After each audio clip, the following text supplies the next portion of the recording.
தமிழ்நாட்டில் தேர்தலுக்கு இன்னும் 1.5 ஆண்டுகள் இருக்கிறது. ஆனால் தற்போதே தங்களுடைய கட்சி தலைவர்கள் ஆட்சி அமைக்க வேண்டும் என்று சொல்லி மனிதர்கள் முயற்சி பண்ணுகிறார்கள், பிரயாசப்படுகிறார்கள். தங்கள் வாழ்வில் கொண்டு வர வேண்டிய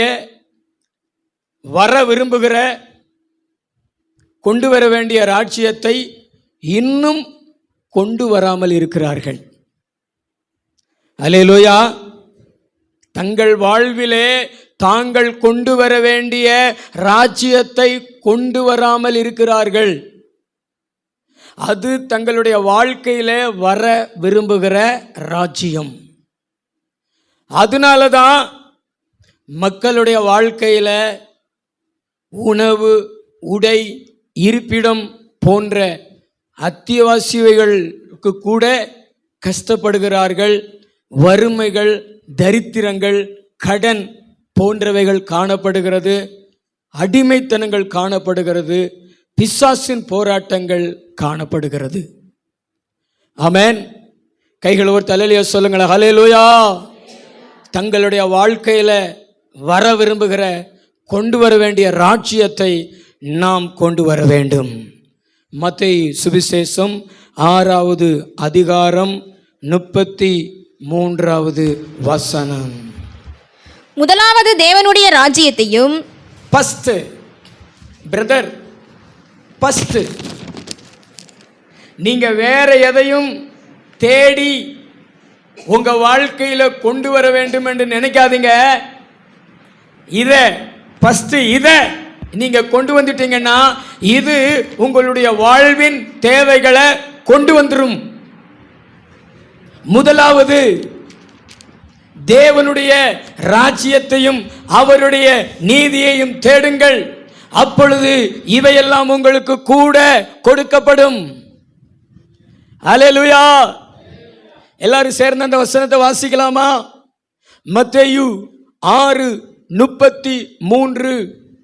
முதலாவது தேவனுடைய ராஜ்யத்தையும் அவருடைய நீதியையும் தேடுங்கள், அப்பொழுது இவையெல்லாம் உங்களுக்கு கூட கொடுக்கப்படும்.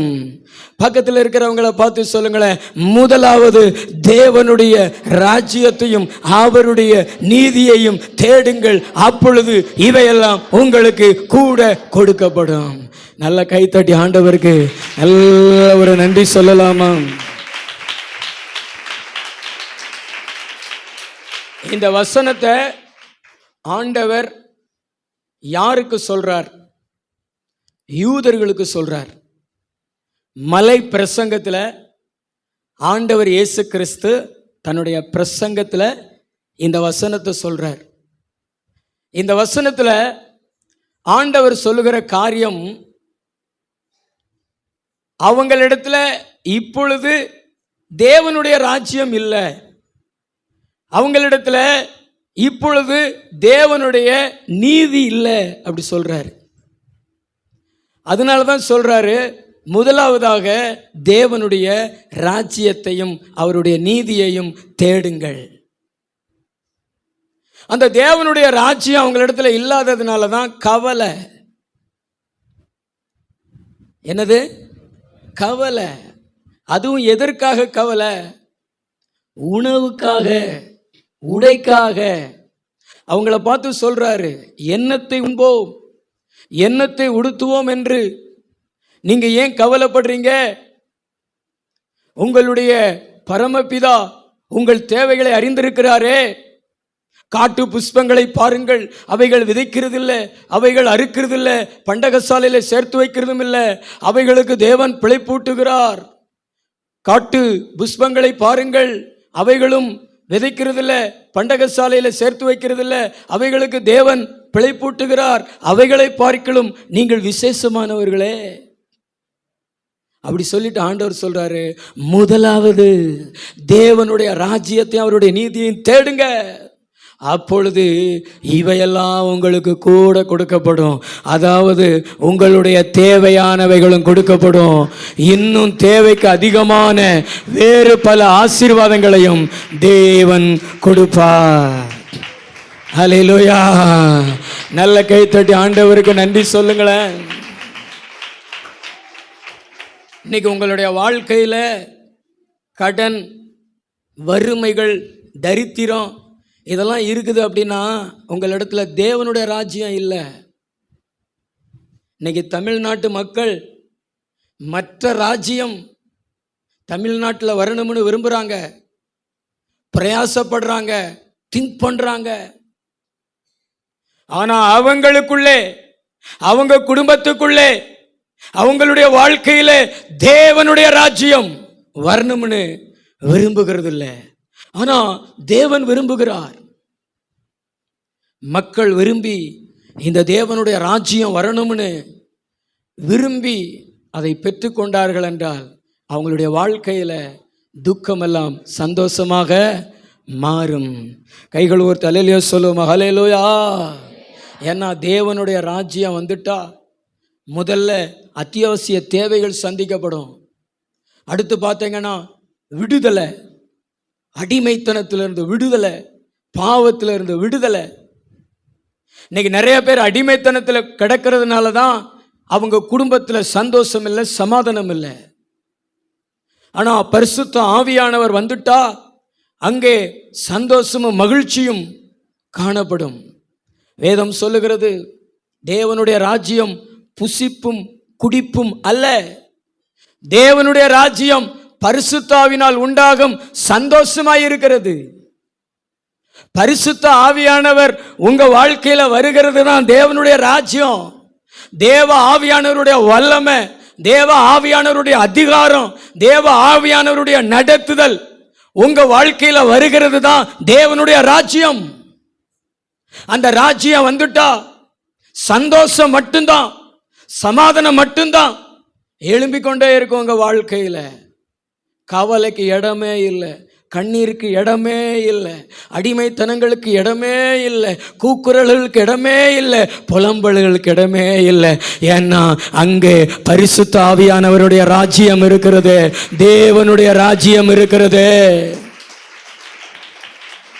ஹல்லேலூயா. நல்ல கைத்தட்டி ஆண்டவருக்கு நன்றி சொல்லுவோம். வேதாகமத்தில் ஒரு குறிப்பிட்ட மக்கள் தேவனுடைய ராஜ்யத்தை விரும்பி தேவனுடைய ராஜ்யத்தை பெற்றுக்கொண்டாங்க. தேவனுடைய ராஜ்யம் அவங்களிடத்துல இறங்கிற்று. தேவனுடைய ராஜ்யம் அவங்களிடத்துல இறங்கின பின்பு அவங்களுடைய வாழ்க்கையில் ஆண்டவர் தந்த ஆசீர்வாதங்களை நம்ம பார்க்க முடிகிறது. வாசிக்கலாம். யாத்திராகமம் புஸ்தகம் 3வது அதிகாரம் 7வது வசனம். அப்பொழுது கர்த்தர் எகிப்தில் இருக்கிற என் ஜனத்தின் உபத்திரவத்தை நான் பார்க்கவே பார்த்து, என் ஜனங்களின் உபத்திரவத்தை நான் பார்க்கவே பார்த்து, ஆலோட்டிகளின் நிமித்தம் அவர்கள் இடுகிற கூக்குரலை கேட்டு, அவர்கள் படுகிற வேதனைகளை அறிந்திருக்கிறேன்.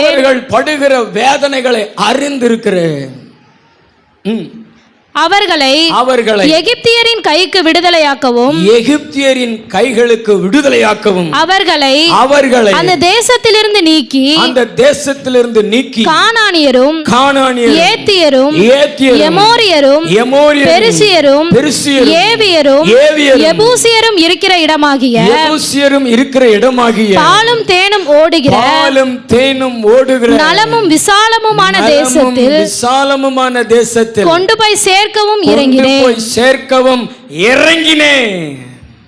தேவனுடைய ராஜ்யம் எகிப்து தேசத்தில் இருந்த இஸ்ரவேல் ஜனங்கள் மேல இறங்கிற்று. தேவனுடைய ராஜ்யம் எகிப்து தேசத்துல அடிமைத்தனத்துல இருந்த கொடுமைகளுக்குள்ளே கிடந்த, உபத்திரவத்துக்குள்ளே கிடந்த, சந்தோஷம் இல்லாம சமாதானம் இல்லாம வேதனை அனுபவித்துக் கொண்டிருந்த அந்த ஜனங்கள் மேல இறங்கிட்டு. காரணம் என்ன அப்படின்னா, அந்த ஜனங்கள் தேவனுடைய ராஜ்யத்தை முதலாவது தேடினார்கள், வேற எதையுமே தேடல.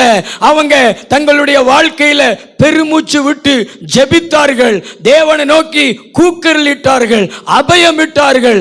ஆபிரகாமின் தேவனே, ஈசாக்கின் தேவனே, எங்கள் முற்பிதாக்களுக்கு வாக்கு கொடுத்தவரே, எங்களை வந்து விடுவிக்க வாரும், உம்முடைய ராஜ்யம் வருவதாக. இந்த பார்வோனுடைய அடிமைத்தனத்திலிருந்து, இந்த பார்வோனுடைய ராஜ்யத்திலிருந்து எங்களை விடுதலையாக்கும் ஆண்டவரே, உம்முடைய ராஜ்யம் வரட்டும், உம்முடைய ராஜ்யம் வரட்டும் என்று சொல்லி அவங்க ஜெபம் பண்ணாங்க. தேவனுடைய ராஜ்யம் வந்தது. தேவனுடைய ராஜ்யம் வந்துட்டா அங்கே விடுதலை. தேவனுடைய ராஜ்யம் வந்துட்டா அது ஆசீர்வாதத்தை நோக்கி அவங்களை கொண்டு போகும். விடுதலை டு ஆசீர்வாதம், விடுதலை டு ஆசீர்வாதம். அதுவும் சாதாரணமான ஆசீர்வாதம் அல்ல, பாலும் தேனும் ஓடுகிற நலமும் விசாலமுமான தேசத்துல கொண்டு போய் சேர்க்க இறங்கினேன். உங்க வாழ்க்கையில தேவனுடைய ராஜ்யம் இறங்கிட்டா அது ஆசீர்வாதத்துக்குள்ள உங்களை கொண்டு போய் சேர்க்காம விடாது. அதனாலதான் இயேசு கிறிஸ்து சொல்றாரு, முதலாவது வேற எதையும் தேடாத, தேவனுடைய வல்லமையை தேடு, தேவனுடைய அதிகாரத்தை தேடு, தேவ ஆவியானவரை தேடு, தேவனுடைய ராஜ்யத்தை தேடு. அது உன்னை ஆசீர்வாதத்துக்குள்ள கொண்டு போய் சேர்த்துரும். உன் பிள்ளைகளை ஆசீர்வாதத்துக்குள்ள கொண்டு போய் சேர்த்துரும். அதுவும் சாதாரண ஆசீர்வாதம் அல்ல, நலமும் விசாலமுமான பாலும் தேனும் ஓடுகிற கானான் தேசத்துக்குள்ளே. அல்லேலூயா.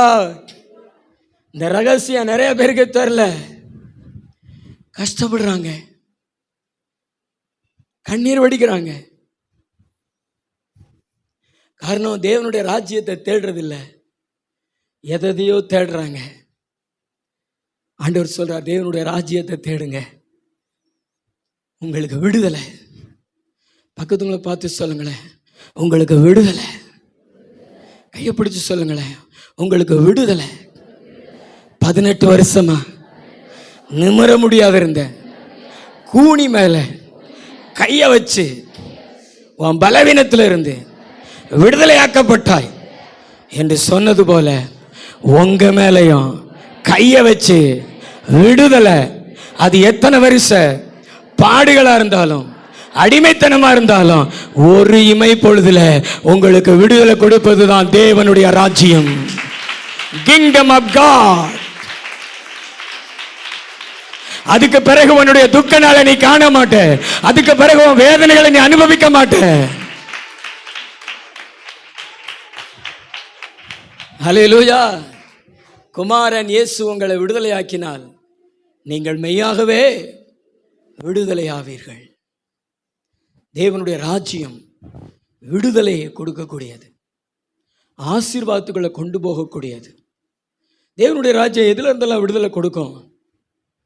யாத்திராகமம் 1:14 வாசிங்களேன்.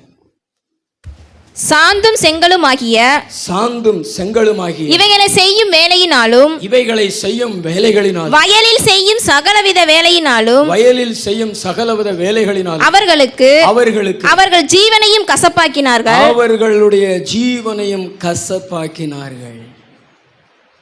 கசப்பிலிருந்து தேவன் உங்களுக்கு விடுதலை தருவார். தேவனுடைய ராஜ்யம் உங்க வாழ்க்கையில வந்துட்டா முதல்ல மாற்றக்கூடியது மனதளவில் கசப்பை அனுபவித்துக் கொண்டிருக்கிறீங்களே, மனதளவில் கசப்பை அனுபவித்துக் கொண்டிருக்கிறீங்களே. இன்னைக்கு நிறைய பேரு இந்த கசப்பை அனுபவித்துக் கொண்டிருக்கிறதுனாலதான் வாழ பிடிக்கலன்னு சொல்லி தற்கொலை செய்து கொண்டு மரித்து போய் விடுகிறார்கள், நரகத்துக்குள்ள போய் விடுகிறார்கள். நாம் தற்கொலை செய்ய தேவையில்லை, நாம் கசப்பையும் அனுபவிக்க வேண்டியதில்லை. பார்வோனை பார்க்கிலும் தேவன் பெரியவர். உலகத்தில் இருக்கிறவனிலும் உங்களிடத்தில் இருக்கிற இயேசு பெரியவர். உங்க வாழ்க்கையில கசப்புக்கு காரணமானவர்கள் யார்? அவர்கள் கையிலிருந்து உங்களை விடுதலையாக்கி உங்களுடைய மனதில் இனிமையை தருவதற்கு, சந்தோஷத்தில் உங்களை நடத்துவதற்கு ஆண்டவருடைய ராஜ்யம் வல்லமை உள்ளதாக இருக்கிறது. அல்லேலூயா. 1 ஆண்டுகள் அல்ல, 2 ஆண்டுகள் அல்ல, 430 ஆண்டுகளாக இந்த ஜனங்கள் கசப்பை அனுபவிக்கிறார்கள். இன்னைக்கு நிறைய குடும்பங்களில் குடும்ப தலைவிகள் கசப்பை அனுபவிக்கிறார்கள். சமுதாயத்தின் மத்தியிலே கசப்பை அனுபவிக்கிறார்கள். கணவன் மூலமா உபத்திரவம், மனைவி மூலமா உபத்திரவம், மாமியார் மூலமா உபத்திரவம், மருமகள் மூலமா உபத்திரவம், பெற்றோர் மூலமா உபத்திரவம், பிள்ளைகள் மூலமா உபத்திரவம், உறவினர்கள் மூலமா உபத்திரவம், வெறுப்போடு கசப்போடு வாழ்கிற அநேக மக்கள் உண்டு. ஆனால் கர்த்தர் அதிலிருந்து விடுதலை தருவதற்குத்தான் அவருடைய ராஜ்யத்தை வச்சிருக்கிறாரு. ஆமென். கைகளை ஒரு ஹல்லேலூயா சொல்லுவோமா? ஹல்லேலூயா. என்னை மாறாள்னு கூப்பிடுங்கன்னு சொன்னா நகோமி. நகோமி என்றால் இனிமையானவள் என்று அர்த்தம். பெத்லகேமுக்குள்ள போகும்பொழுது என்னை நகோமின்னு கூப்பிடாதீங்க, என்னை மாறாள் என்று கூப்பிடுங்க, கசப்பு நிறைந்தவள் என்று கூப்பிடுங்க அப்படின்னு சொன்னா. ஆனால் அவளுடைய வாயின் வார்த்தையை தேவன் மாற்றினார். அவளுடைய வாழ்க்கையை இனிப்புள்ள வாழ்க்கையாக தேவன் மாற்றினார். அந்த தேவன் தான் நம்முடைய தேவன். நீங்க எவ்வளவு கசப்பை அனுபவித்து கொண்டிருந்தாலும் இந்த தேவன் மாற்றுவதற்கு வல்லவராக இருக்கிறார். நம்புறீங்களா? எத்தனை பேர் நம்புறீங்க? ஹல்லேலூயா. சாபம் நிறைந்த வாழ்க்கை கசப்பு நிறைந்த வாழ்க்கையாக இருக்கும். இழப்புகள் நிறைந்த வாழ்க்கை கசப்பு நிறைந்த வாழ்க்கையாக இருக்கும். ஒரு குடும்பத்தில் தொடர்ச்சியா ஒரே வியாதிகள், ஒரே பலவீனங்கள், அதை பார்க்கும் பொழுதெல்லாம் கசப்பாக இருக்கும். ஆவியானவர் நம்மளை பார்த்து சொல்லுகிறார், அந்த சாபத்திலிருந்து விடுதலை, அந்த கசப்பிலிருந்து விடுதலை தருவதற்கு இந்த தேவன் வல்லவராக இருக்கிறார். இன்றும் உங்க வாழ்க்கையில ஏன் இன்னும் கசப்பு அனுபவித்துக் கொண்டிருக்கிறீங்க? ஏன் இந்த கசப்பு மாறல?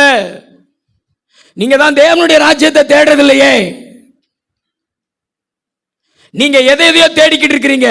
ஆனா தேவனுடைய ராஜ்யத்தை தேடி பாருங்களேன், பரிசுத்த ஆவியானவரை தேடி பாருங்களேன், அவருடைய வல்லமையை தேடி பாருங்களேன். ஒரு நொடியில கசப்பு மாறி போய்விடும். நம்புனீங்கன்னா நல்ல கைத்தட்டி தேவனை மகிமைப்படுத்துங்க. நல்ல 2 கையை தட்டி தேவனை மகிமைப்படுத்துங்க. நல்ல 2 கையை தட்டி தேவனை மகிமைப்படுத்துங்க.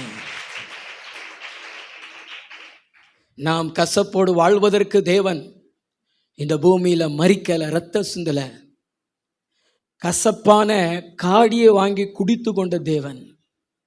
கசப்பு நிறைந்த ஒரு காளான தண்ணியில் கலக்கி கசப்பு நிறைந்த தண்ணீரை கொடுத்தாங்க. ஏன் தெரியுமா? நம்ம வாழ்க்கையில் இருக்கக்கூடிய கசப்புகளை தேவன் மாற்றுவதற்காக. அல்லேலூயா. கசப்பு வாய்க்கு நல்லது, ஆனால் மனதிற்கு நல்லதல்ல. நீங்க கசப்பு நிறைந்த காய்கறிகளை சாப்பிட்டீங்கன்னா உங்க உடலுக்கு நல்லது.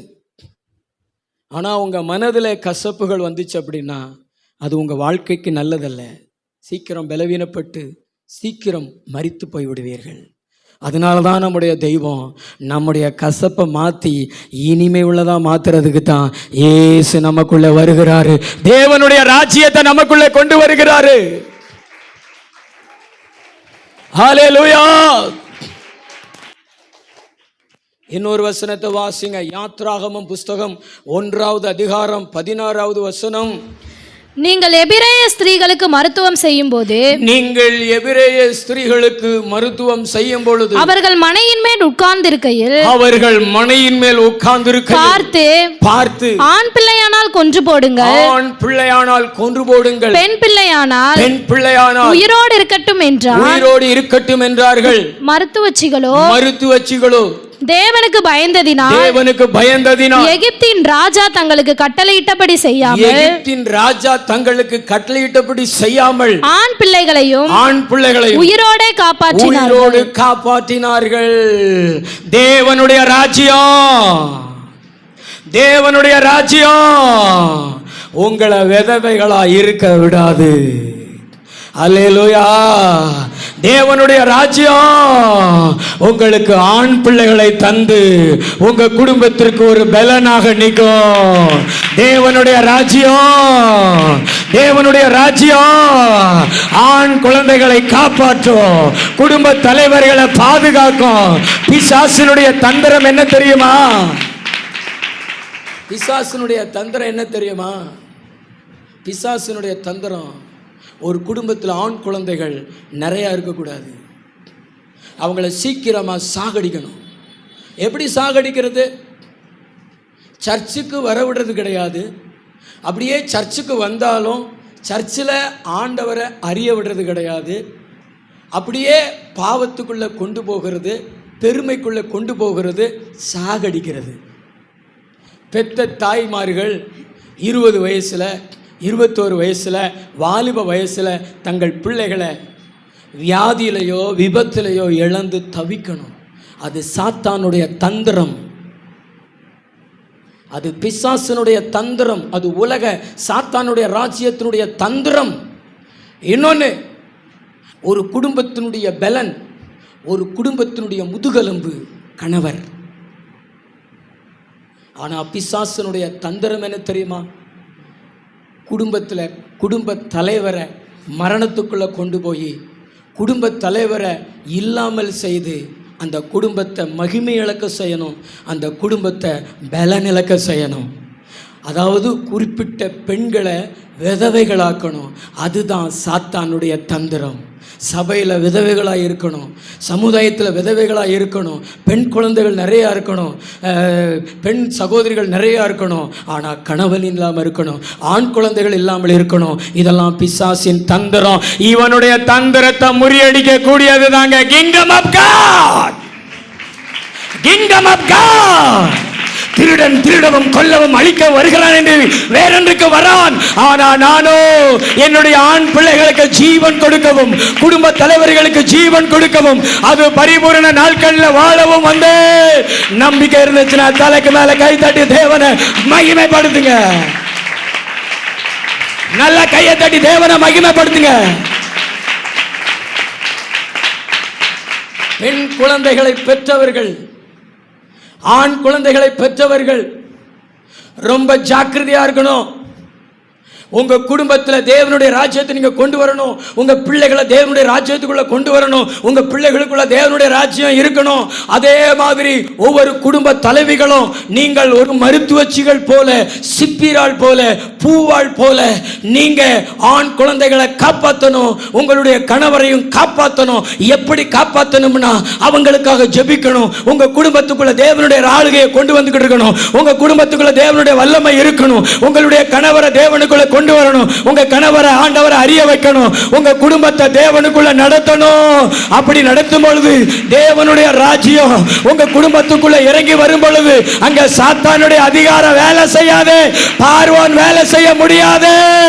நம்பிக்கை இருந்துச்சுன்னா தலைக்கு மேல கை தட்டி தேவாதி தேவனை மகிமைப்படுத்துங்க.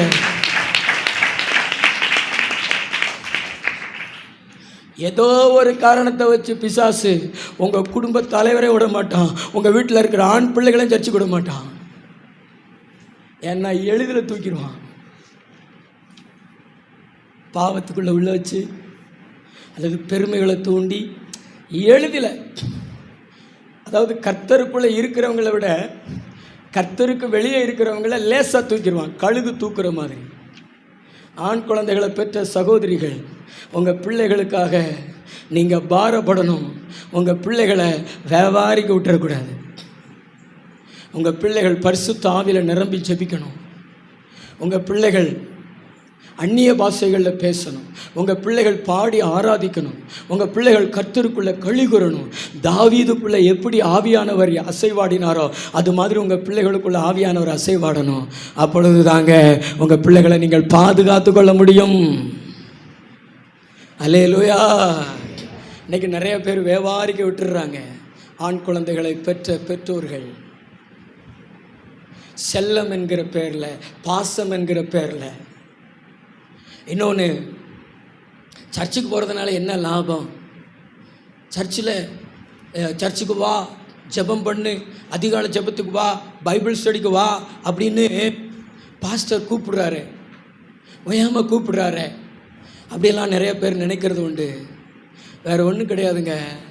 உங்கள் பிள்ளைகளுக்குள்ள தேவனுடைய ராஜ்யம் இருந்துச்சுன்னா இந்த உலகத்தில் இருக்கக்கூடிய சாத்தானுடைய ராஜ்யம் உங்கள் பிள்ளைகளுடைய தலையில் இருக்கிற முடியை கூட தொட முடியாது. நான் சொல்கிறது ஆமீன் எத்தனை பேர் சொல்லுவீங்க? சத்தமாக ஒரு அல்லேலூயா சொல்லுங்களேன். ஏன்னா அவனுக்கு ஆண் குழந்தைகள் ரொம்ப பிடிக்கும், குடும்பத் தலைவர்கள் ரொம்ப பிடிக்கும். எதுக்கு தெரியுமா? இந்த குடும்பத் தலைவர் தான், இந்த ஆண் பிள்ளைகள் தான் இந்த குடும்பத்துக்கு பலன் என்று சொல்லி. அதனால் ஆண் குழந்தைகள் மேலேயும் உங்கள் குடும்பத் தலைவர்கள் மேலேயும் ஆண்டவருக்கு ரொம்ப அக்கறை உண்டு, கரிசனை உண்டு. தேவனுடைய ராஜ்யத்தில் உங்கள் குடும்பத் தலைவருக்கு பாதுகாப்பு உண்டு, உங்கள் குடும்பத்தில் இருக்கிற ஆண் பிள்ளைகளுக்கு பாதுகாப்பு உண்டு. அதனால தான் பரிசுத்த ஆவியானவர் தேவனுடைய ராஜ்யத்தை கொண்டு வா, உன் குடும்பத்துக்குள்ளே கொண்டு வா, தேவனுடைய வல்லமைக்குள்ளே கொண்டு வா. பரலோகத்திலிருந்து ஆண்டவர் இறங்கினேன் என்று சொன்னாரே, எகிப்து தேசத்துக்குள்ள இஸ்ரவேல் ஜனங்களை விடுவிக்க, அதே மாதிரி உன் குடும்பத்துக்குள்ள இறங்கட்டுமே, உன் பிள்ளைகள் மேல இறங்கட்டுமே. ஹல்லேலூயா சொல்லுங்களேன். ஹல்லேலூயா. பள்ளிக்கூடம் கொண்டு போகிறதுல, பாடங்களை படிக்கிறதுல நீங்க காட்டுற தீவிரம், உங்க ஆண் பிள்ளைகளை ஆண்டவரிடத்துல கொண்டு வருகிறதுல தீவிரம் காட்டிருக்கிறீங்களா? தீவிரம் காட்டிருக்கீங்களா?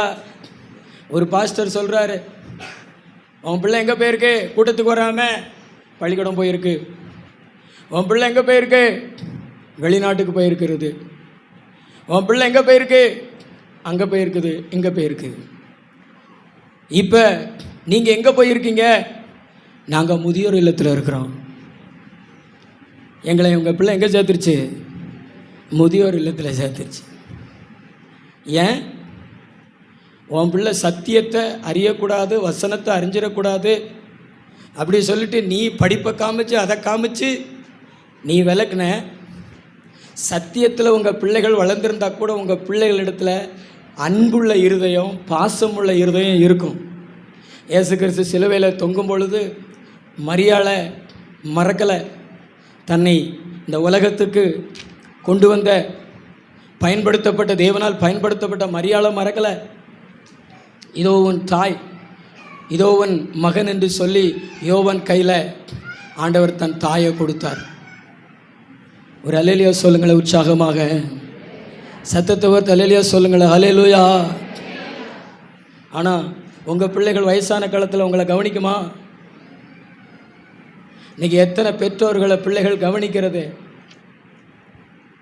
அவருக்கு நீங்கள் கல்யாணம் முடிச்சு வைப்பீங்க, குழந்தைகளாம் பிறக்கும், நீங்கள் நல்லா ஆளாக்கி விடுவீங்க. ஆனால் நாளைக்கு உங்களுக்கு உடல்நிலை சரியில்லைன்னா உங்கள் பிள்ளை உங்களை மாதிரி உங்கள் பிள்ளைகளுக்கு நீங்கள் போனது மாதிரி உங்கள் பிள்ளைகள் உங்களுக்கு வராது. யாரோ ஒருவர் மாதிரி ஆஸ்பத்திரிக்கு கூட்டு போகிறதுல போட்டி, உணவு கொடுக்கறதுல போட்டி, கவனிக்கிறதுல போட்டி. நான் மட்டுமா அந்த குடும்பத்தில் பிறந்தேன், அவனும் தானே பிறந்தான், நான் மட்டும்தான் கொடுக்கணுமா, அவனு தானே கொடுக்கணும், அப்படியெல்லாம் போட்டி. இதெல்லாம் வர்றதுக்கு காரணம் என்னென்னா நீங்கள் செஞ்ச தப்பு. அல்லேலூயா. அன்னைக்கே பைபிள் ஸ்டடியில் வந்து உட்கார வச்ச வசனத்தை கேட்க வச்சுருந்தீங்கன்னா இன்னைக்கு எள்ளுன்னா என்னையா உங்களுக்கு உங்கள் பிள்ளைகள் பறக்கும், உங்களை கவனிக்கிற பிள்ளைகளாக இருக்கும். நீங்கள் அடக்கம் செய்யப்படுகிற வரைக்கும் உங்கள் பிள்ளைகள் உங்கள் பக்கத்தில் இருக்கும். உங்களை அந்த அளவுக்கு அன்பு காமிக்கிற அளவுக்கு உங்களுடைய பிள்ளைகள் வளர்க்கப்பட வேண்டும். அல்லேலூயா.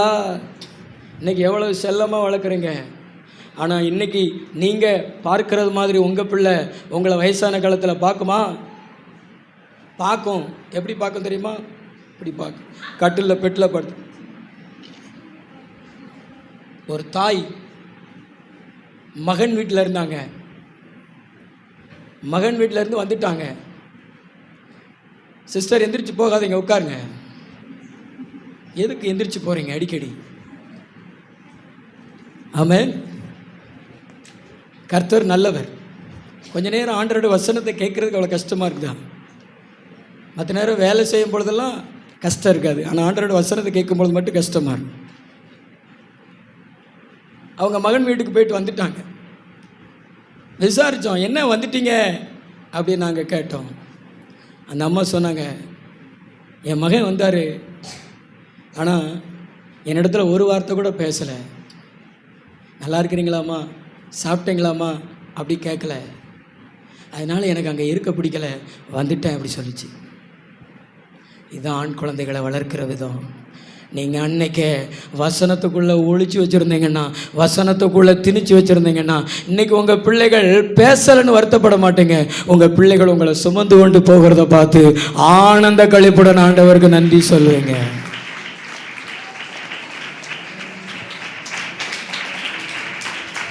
பிசாசின் தந்திரங்களுக்கு இடம் கொடுக்காதீங்க. பிசாசின் தந்திரங்களுக்கு இடம் கொடுக்காதீங்க. பிசாசினுடைய தந்திரங்கள் உங்களுடைய ஆண் பிள்ளைகள் மேல இருக்குது. உங்களுக்குள்ளே கிரியை செய்வான். சர்ச்சுக்கு போக விடாத. சர்ச்சுக்கு போகிறதுனால பிரயோஜனம் இல்லை. 10ஆம் கிளாஸ் படிக்கிறான், 12ஆம் கிளாஸ் படிக்கிறான், ஸ்பெஷல் கிளாஸ் படிக்கிறான், அதனால படிப்பு தான் முக்கியம்னு கர்த்தருடைய சந்நிதியை விட்டு வசனத்தை கேட்க விடாம, ஆராதிக்க விடாம, ஜெபிக்க விடாம தேவனுடைய ராஜ்யத்துக்குள்ளே வருவதற்கு தடுக்கிறீங்களே. அதனாலதான் நீங்க கஷ்டப்படுறீங்க. இன்னைக்கு ஆண்டவருடைய சபையிலே சிப்பிராள்கள் தேவை, பூவாள்கள் தேவை, ஆண் குழந்தைகளை உயிரோடு காப்பாற்றுகிற தாய்கள் தேவை, மோசேயின் தாய்கள் தேவை. ஆண் குழந்தைகளை ஆண்டவருக்காக வளர்க்கிற, ஊழியக்காரனாக வளர்க்கிற தாய்கள் தேவை. நல்ல தலைக்கு மேல் கூட கைத்தட்டி தேவனை மகிமைப்படுத்துகிற, அடிமைத்தனத்தை விட்டு எகிப்தை விட்டு வெளியே வந்த விசுவாசத்தினாலே ஒரே பர்வதத்துக்கு போய் 40 ஆண்டுகள் வனாந்தரத்தில் ஆடு மேய்த்து அதற்கு பின்பு ஊழியம் செய்து அதிசயங்களை செய்த மோசேக்கள் தேவை. தேவனோடு முகமுகமாய் நெருங்கி பேசுகிற அனுபவத்தை பெற்ற மோசே போல அப்படியே மோசேயை வளர்க்கிற தாய்கள் தேவை.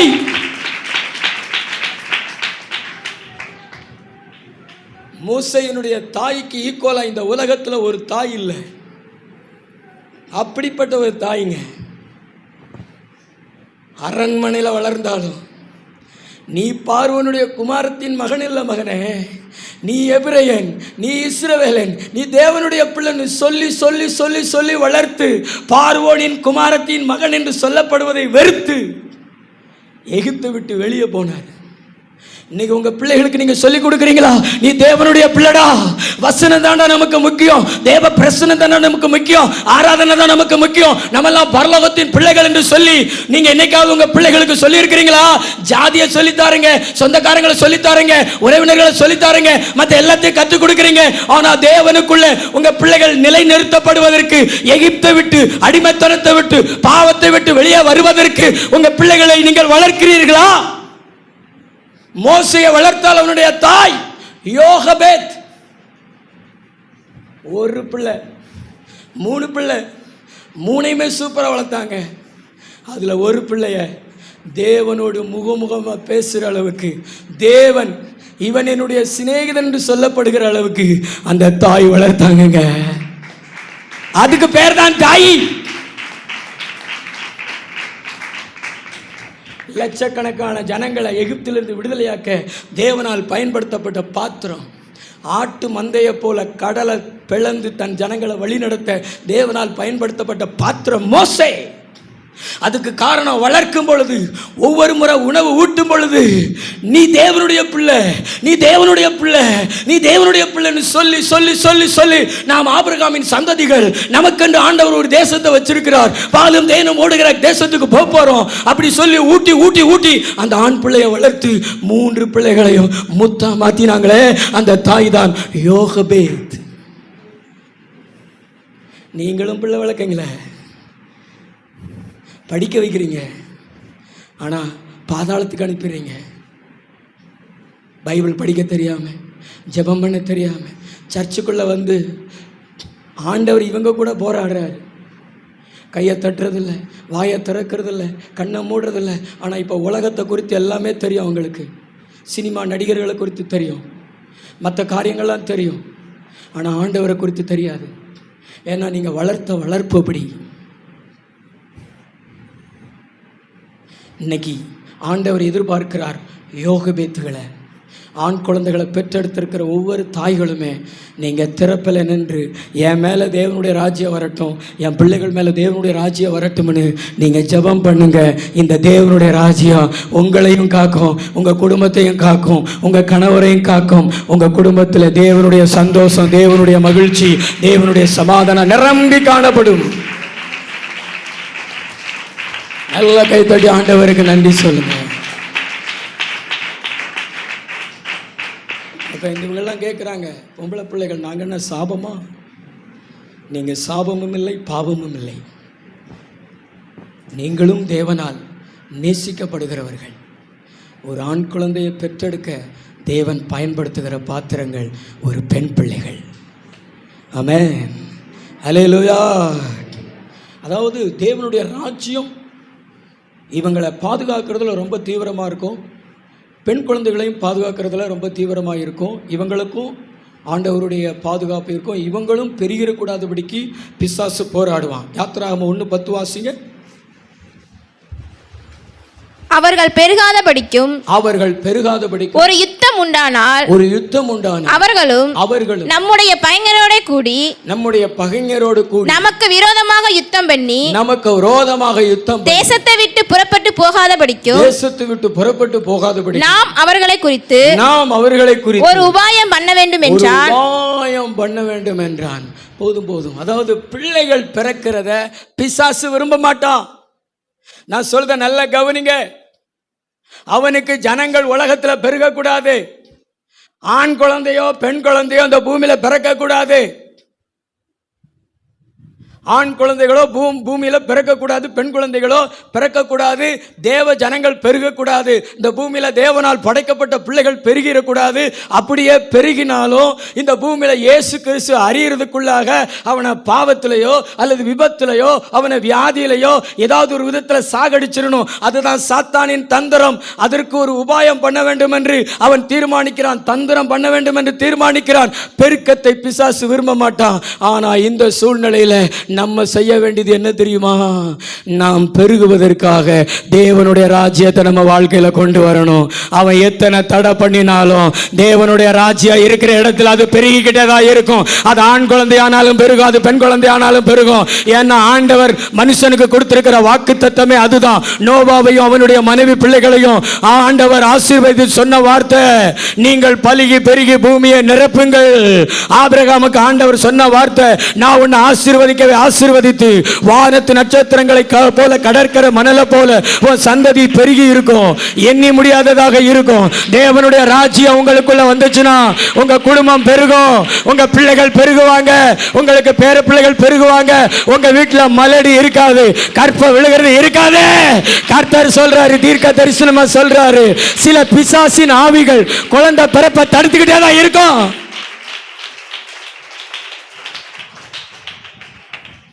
புதுசா திருமணமாகி குழந்தை இல்லாம அவங்களுக்காக ஜெபம் பண்ணி அசுத்தாவியை துரத்தி குழந்தை பிறந்திருக்கிறது. பிசாசு குழந்தை பிறப்பை தடுப்பான். அவனுக்கு இந்த உலகத்தில் குழந்தைகள் பிறக்கிறத அவன் விரும்ப மாட்டான். தேவ ஜனங்கள் பெருகிறத அவன் விரும்ப மாட்டான். ஆனால் தேவனுடைய ராஜ்யம் உங்களுக்குள்ள வந்துருச்சுன்னா, தேவனுடைய வல்லமை உங்களுக்குள்ள வந்துருச்சுன்னா, அந்த சாத்தான் அப்புறப்படுத்திட்டு உங்களுக்கு ஒரு ஆண் குழந்தையை கொடுப்பாரு, ஒரு பெண் குழந்தையை கொடுப்பாரு, அல்லது 2 பெண் குழந்தையை கொடுப்பாரு, அல்லது 2 ஆண் குழந்தையை கொடுப்பாரு. அது தேவனுடைய திட்டத்தை பொறுத்து கொடுப்பாரு. அதுக்கு பிறகு பார்த்தீங்கன்னா உங்களுக்கு நிறைய பேரப்பிள்ளைகளை கொடுப்பாரு. இந்த பக்கம் ஒன்று இடுக்கிக்கோ, இந்த பக்கம் ஒன்று இடுக்கிக்கோ, காலில் ஒன்று, கையில் ஒன்று, தோளில் ஒன்று. ஆண்டவருடைய வாக்கு தத்துவம் உங்கள் வீட்டில் நிறைவேறும். தேவனுடைய ராஜ்யம் இருந்துச்சு அப்படின்னா. நல்லா தான் கைத்தட்டி தேவனை மகிமைப்படுத்துங்களேன். தலைக்கு மேல கூட கைத்தட்டி தேவனை மகிமைப்படுத்துங்களேன். நம்முடைய ஆண்டவர் பெருக பண்ணுகிறவர். நம்முடைய ஆண்டவர் எப்படிப்பட்டவர்? பெருக பண்ணுகிறவர். ஒரு பொம்பளை பிள்ளையா பிறந்துருச்சுன்னு கவலைப்படாதீங்க. ஆமென். பக்கத்துல பார்த்து சொல்லுங்களேன், ஒரே பொம்பளை பிள்ளையா பிறந்துருச்சுன்னு கவலைப்படாதீங்க. ஒரு மரியாள் இல்லைன்னா இயேசு கிறிஸ்து யார் உலகத்துக்கு கொண்டு வந்திருப்பா? ஒரு எஸ்தர் இல்லைன்னா 127 தேசத்தில் இருக்கிற யூதர்களை யார் காப்பாற்றிருப்பா? ஏங்க, பிறக்கிறதெல்லாம் அண்ணாளா பாருங்க, பிறக்கிறதெல்லாம் மரியாளா பாருங்க, பிறக்கிறதெல்லாம் எஸ்தரா பாருங்க. சந்தோஷமாக அதை வளருங்க.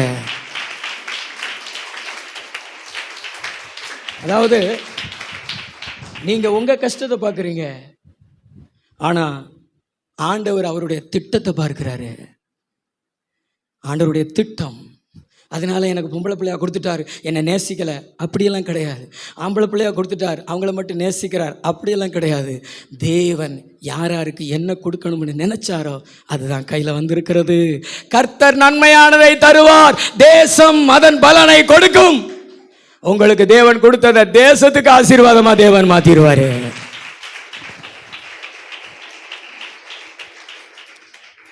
அதாவது பெருக்கத்தில் நமக்கு ஒரு அற்புதம்.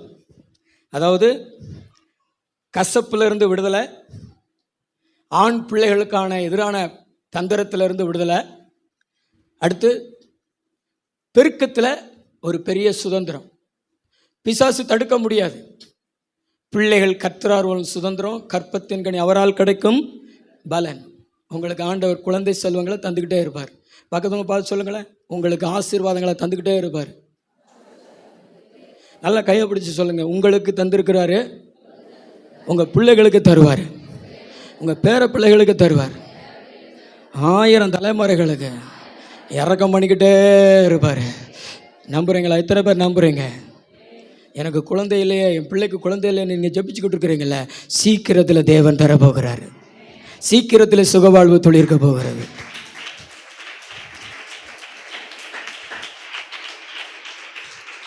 இன்னைக்கு மனிதனுடைய பெரிய பிரச்சனை எது தெரியுமா? தேவனுடைய ராஜ்யத்தை தேடுறது. அதுவும் முதலாவது தேவனுடைய ராஜ்யத்தை தேடுறது, அதான் பெரிய பிரச்சனை. முதலாவது தேவனுடைய ராஜ்யத்தை தேடுறதுக்கு 2 காரியத்தை நான் உங்களுக்கு சொல்லி கொடுக்குறேன்.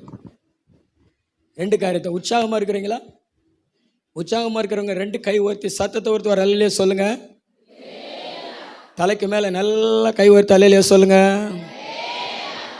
சகோதரர்கள் சொல்லுங்களேன், வாலிபர்கள் நல்லா கை உயர்த்தி வர அல்லையே சொல்லுங்களேன். உங்கள் மேலே எனக்கு ஏன் கண்ணு தெரியுமா? உங்கள் மேலே எனக்கு ஏன் ஒரு கண்ணு தெரியுமா?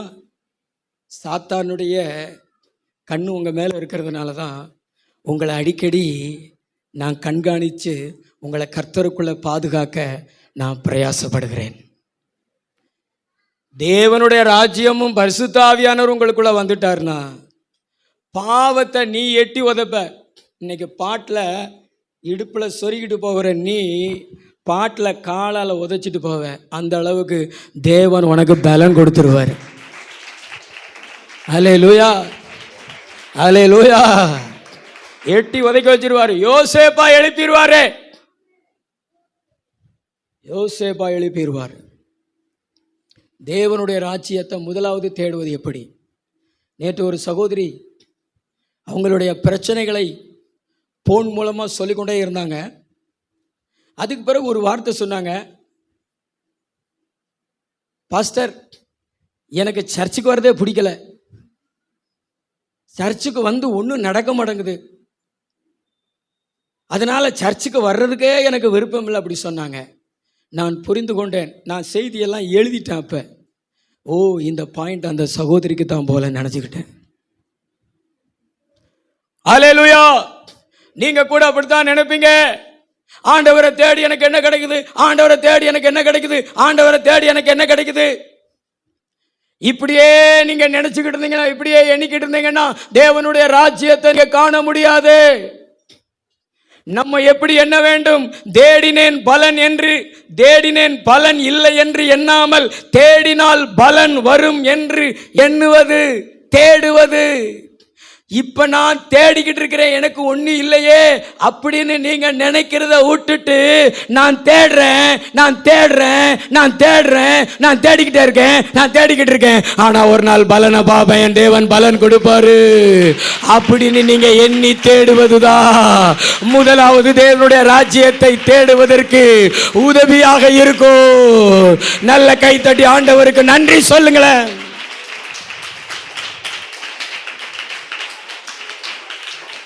வாசிங்களேன், யாத்திராகமம் புஸ்தகம் 2வது அதிகாரம் 23வது வசனம். சில காலம் சென்ற பின், சில காலம் சென்ற பின் எகிப்தின் ராஜா மரித்தான், எகிப்தின் ராஜா மரிச்சான். இஸ்ரவேல் புத்திரர் அடிமைத்தனத்தினால் அடிமைத்தனத்தினால் தவித்து முறையிட்டுக் கொண்டிருந்தார்கள். அவர்கள் அடிமைத்தனத்திலிருந்து முறையிடும் சத்தம் முறையிடுகிற சத்தம் தேவ சந்நிதியில் எட்டினது. அல்லேலூயா. இஸ்ரவேல் ஜனங்கள் எத்தனை வருஷங்களா ஜெபம் பண்ணாங்க சொல்லுங்களேன். பின்னாடி உள்ளவங்க சொல்லுங்களேன். இஸ்ரவேல் ஜனங்கள் எத்தனை ஆண்டுகளா ஜெபம் பண்ணினாங்க சொல்லுங்களேன். சத்தமா சொல்லுங்களேன். 430 வருஷம். அப்ப எத்தனை தலைமுறைகள் அவங்க ஜெபம் பண்ணி இருக்கிறாங்க விடுதலைக்காக. எத்தனை தலைமுறைகள் அவங்க ஜெபம் பண்ணி இருக்கிறாங்க விடுதலைக்காக. நிறைய பேர் ஜெபிச்சு பலனை காணாமலே மரிச்சு போயிட்டாங்க. நம்ம வாழ்க்கையில நம்முடைய தேவன் உண்மை உள்ளவர், நம்முடைய வாழ்க்கையில நம்முடைய தேவன் நீதி உள்ளவர், அவர் உடன்படிக்கையின் தேவன், அவர் வாக்கு மாறாதவர். அவர் ஒவ்வொன்றுக்கும் ஒரு குறிப்பிட்ட காலம் வச்சிருக்கிறாரு. அந்த காலத்துல ஆண்டவர் அதனது காரியத்தை நேர்த்தியா செய்வாரு. ஆனா அது வரைக்கும் நம்ம ஜெபத்தை விடவே கூடாது. நீங்க சோர்ந்து போய் உங்க ஜெபத்தை முடிச்சுட்டீங்கன்னா அதுக்கடுத்து நீங்க பலனை பார்க்க முடியாது. ஆனா நீங்க பலன் வரும். ஆண்டவர் வாக்கு மாறாதவர், அவர் உடன்படிக்கையின் தேவன், வாக்கு மாறாதவர்னு சொல்லி ஜெபம் பண்ணிக்கிட்டே இருந்தீங்கன்னா ஒரு நாள் உங்க கண்கள் ஆண்டவர் தருகிற பலனை பார்க்கும். உங்களுடைய பிள்ளைகள் ஆண்டவர் தருகிற பலனை பார்க்கும். உங்க பேர பிள்ளைகள் ஆண்டவர் தருகிற பலனை பார்க்கும். நல்ல தலைக்கு மேல கை தட்டி தேவனை மகிமைப்படுத்துங்களேன். நல்ல 2 கையை தட்டி தேவனை மகிமைப்படுத்துங்களேன். இன்னைக்கு இருக்கிறத பார்க்காத மகளே, இன்னைக்கு இருக்கிற சூழ்நிலையை பார்க்காத. ஆண்டவர் உனக்குன்னு வச்சிருக்கிறாரு. ஒரு குறிப்பிட்ட காலத்துல ஆண்டவர் அதை நேர்த்தியா செய்வாரு. உன் தலைமுறைகளை காண செய்வாரு, உன்னையும் காண செய்வாரு, உன் தலைமுறைகளையும் காண செய்வாரு.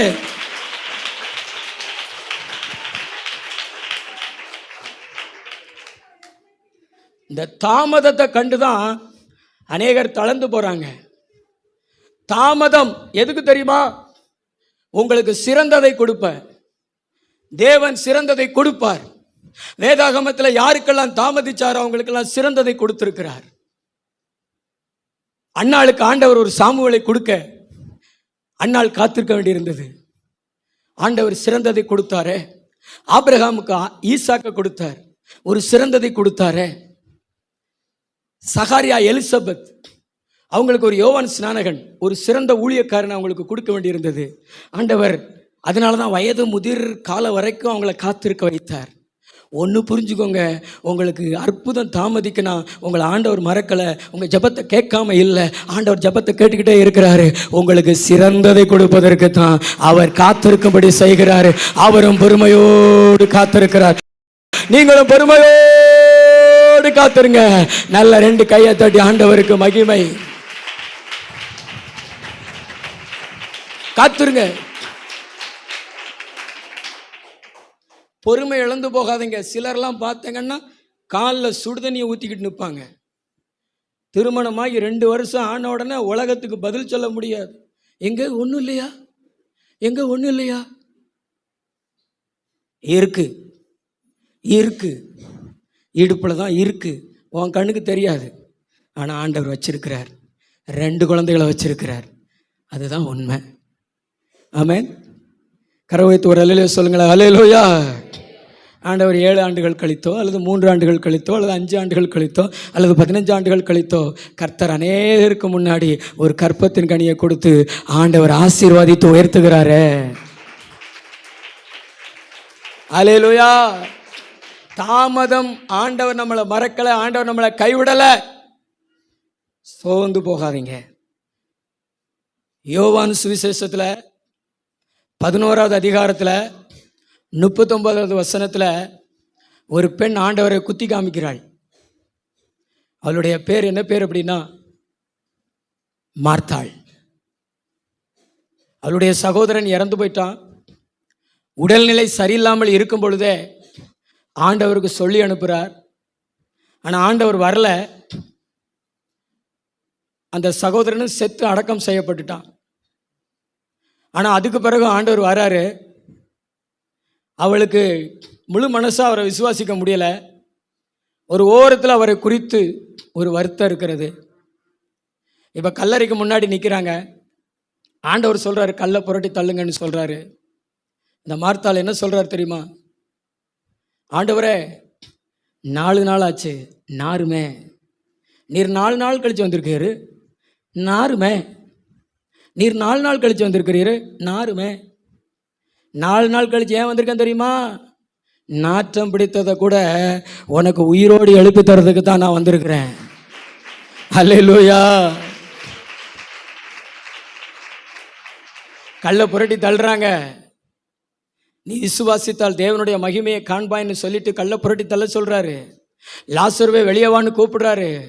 லாசர் வெளியே வர்றாரு, உயிரோடு எழுப்பி கொடுக்குறாரு. நம்ம ஆண்டவருக்குன்னு ஒரு நேரம் இருக்குது, நம்ம ஆண்டவருக்குன்னு ஒரு வேலை இருக்கிறது. நம்ம ஆண்டவர் நமக்கு சிறந்ததை கொடுக்கறதுக்கு தான் தாமதிக்கிறாரு. அது எத்தனை ஆண்டுகள்னாலும் ஆகலாம், ஆனால் பொறுமை இழந்து போகாதீங்க. வாக்கு தத்தம் பண்ணினவர் உண்மை உள்ளவர். எத்தனை பேர் நம்புறீங்க? வாக்கு தத்தம் பண்ணினவர் உண்மை உள்ளவர். சூழ்நிலைகள் மாறலாம், காலங்கள் மாறலாம், ஆனா இயேசு மாறுவதில்லை.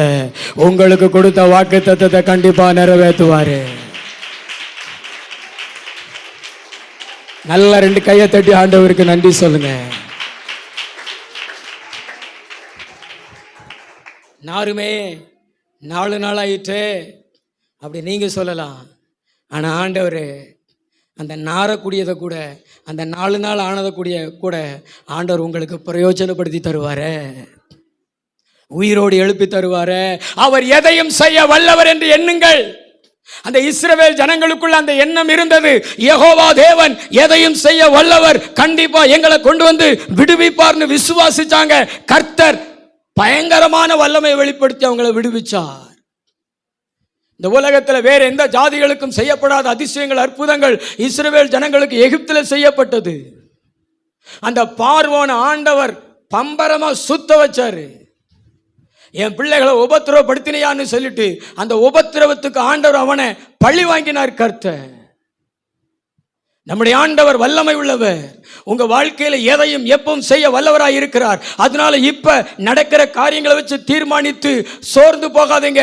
ஆண்டவரை தேடாம விட்டுறாதீங்க. உங்களுடைய எண்ணம் எனக்கு பலன் வரும், எனக்கு பலன் வரும், என் பிள்ளைகளுக்கு பலன் வரும், என் பேர பிள்ளைகளுக்கு பலன் வரும். ஒருவேளை நான் பார்க்காம போனாலும் எனக்கு பின்னாடி என் பிள்ளைகளுக்கு அந்த பலனை தருவாரு. இயேசு கிறிஸ்து நேற்றும் இன்றும் என்றும் மாறாதவர் என்று சொல்லி விசுவாசித்து தேடுங்கள். அப்பொழுதுதான் தேவனுடைய ராஜ்யத்தை நீங்க முதலாவது தேட முடியும். அல்லேலூயா.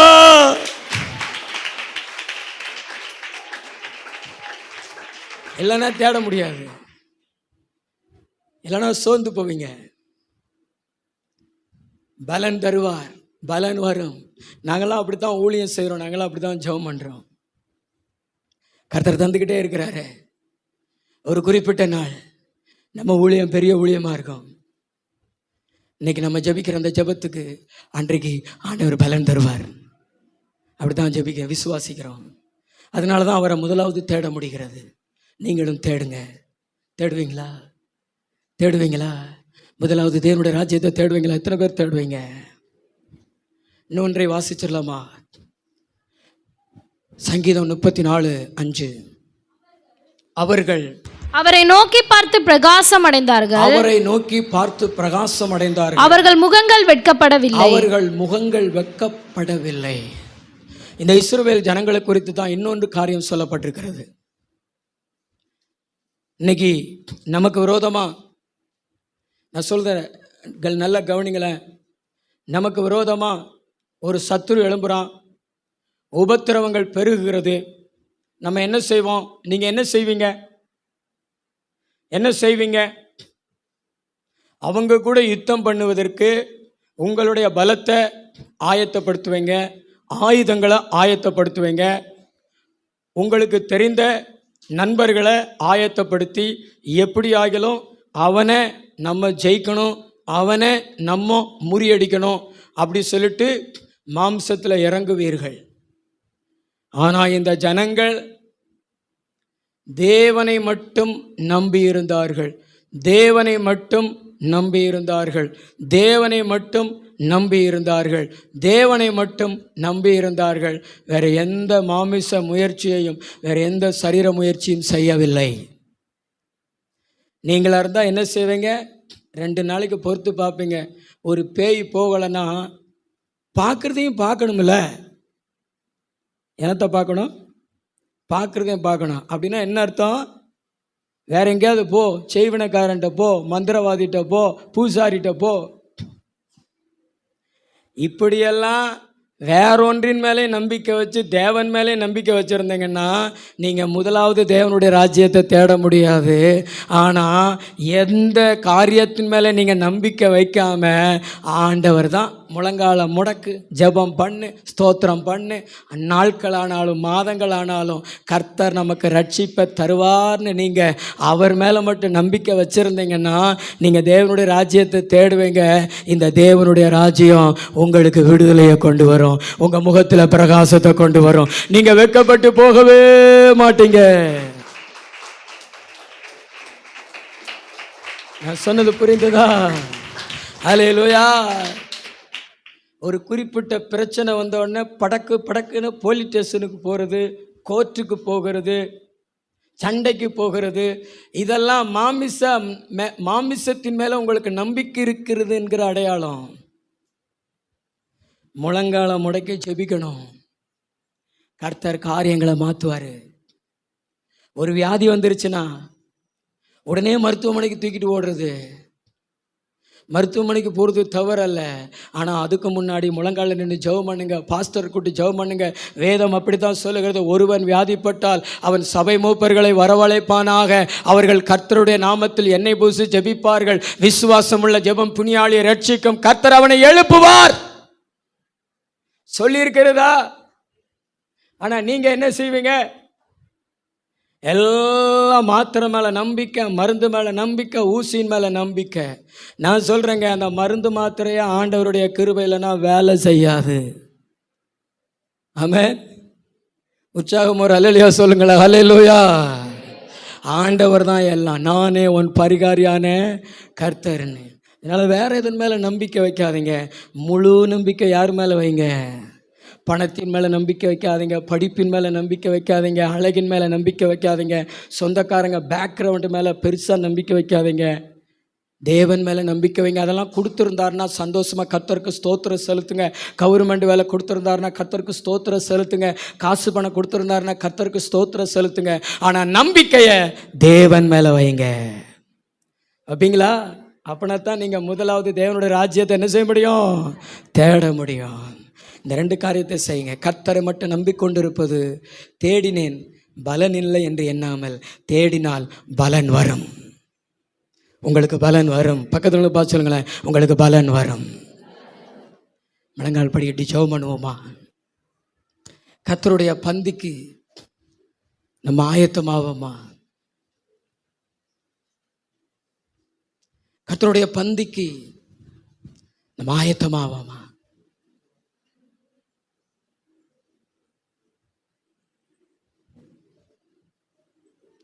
ஸ்தோத்திரம் சொல்லுங்களேன். எத்தனை பேர் தேவனை மட்டும் நம்புவீங்க? எத்தனை பேர் சோர்ந்து போகாம தேவனை தேடுவீங்க? பலன் வரும், பலன் வரும், பலன் வரும், பலன் வரும். எப்படி இரவு தூங்க போகும் பொழுது சூரியன் வரும் என்று எதிர்பார்த்து தூங்குறீங்களோ, அடிக்கடி வெளியே எந்திரிச்சு பார்க்குறீங்களோ, சூரியன் வந்துருச்சா, சூரியன் வந்துருச்சா அப்படின்னு சொல்லி, அதே மாதிரி தான் உங்களுடைய நம்பிக்கை தேவன் மேலே இருக்கணும். ஓ, ஆண்டவருடைய வல்லமை வரணும், ஆண்டவருடைய ராஜ்யம் வரணும், ஆண்டவருடைய வல்லமை வரணும், ஆவியானவர் வரணும் அப்படிங்கிற நம்பிக்கை. வருவாரு, பலன் கொடுப்பாரு அப்படிங்கிற நம்பிக்கை.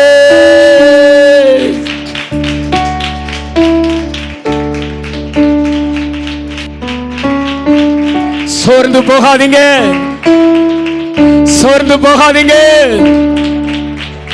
அபிஷேகம் இறங்கி வருகிறது, அபிஷேகம் இறங்கி வருகிறது.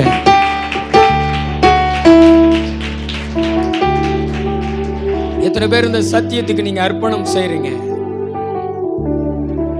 வசனங்கள் மூலம் உங்ககிட்ட பேசினாரா? பலன் வரும்னு நம்புறீங்களா? எத்தனை பேர் நம்புறீங்க?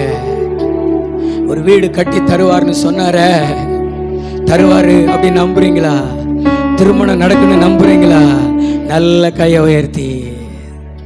ஓ, ஓ, ஆண்டவர் உங்களிடத்துல தான் பேசி இருக்கிறாரு. நல்ல 2 கையை தட்டி முழு பலனையும் கிருபைகளையும் தட்டி,